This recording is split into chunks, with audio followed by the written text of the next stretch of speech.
They say a Gikuyu girl is the firewood that warms two homes, the one she is born into and the one she is given to. But what happens when she refuses to burn? This is the story of Wanjiku wa Karanja, the only daughter of Mzee Karanja, a respected elder in the quiet village of Kibingoti, near the green hills of Mount Kenya. Wanjiku was not loud or rebellious. In fact, most said she was the kind of girl who walked with her eyes down and her mind buried in the soil, just like a proper daughter should. But even soil can hide seeds that no one expects to grow.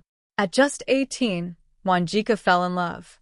Not with a man of wealth or name, but with Muriathi, the son of a man her father once accused of stealing land during the Maori settlements. Their families hadn't spoken in decades. Their names, if mentioned together, left a bitter taste in people's mouths. They met in secret, by the river, under the magumo tree, in the shadows of everything that was forbidden. And they loved each other in the only way they knew how, gently, carefully, and like it would never be allowed. But nothing in a Gikuyu home stays hidden forever. One day, as fate would have it, Wanjiku's older brother, Mwangi, saw her climbing back over the fence at dawn, her dress wet with dew, her smile too free for the morning. He said nothing, not until the following Saturday, when the entire extended family was gathered for her dowry negotiation. A man named Ndarengu, fat with money and twice her age, had come to ask for her hand. It was a match arranged by her father and blessed by the elders. Cows were tied outside. Tea was served. The bride-to-be was called. And that's when Mwangi stood and spoke. Before this girl is handed to another man, he said coldly, let it be known that she has already given herself to Muriathi, the son of a thief. Gasps filled the compound. Her mother, Nyambura, covered her face in shame. Her father rose slowly, with the silence of a man holding fire in his chest.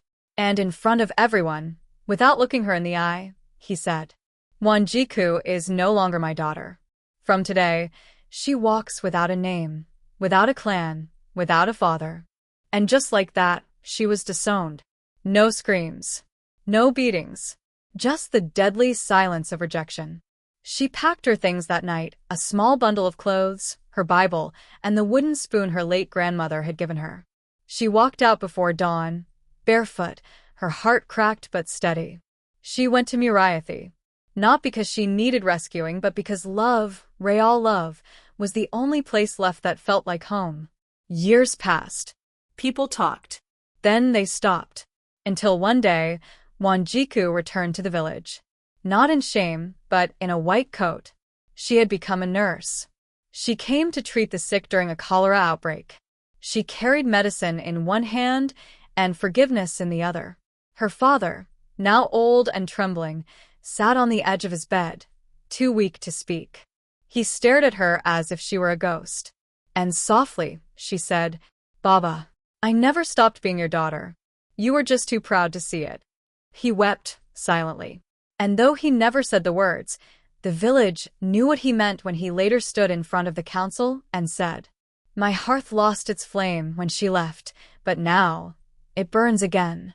Closing line voiceover. Because sometimes the ones we cast out are the same ones who carry the light we need. This was the story of Wanjiku, the daughter they disowned.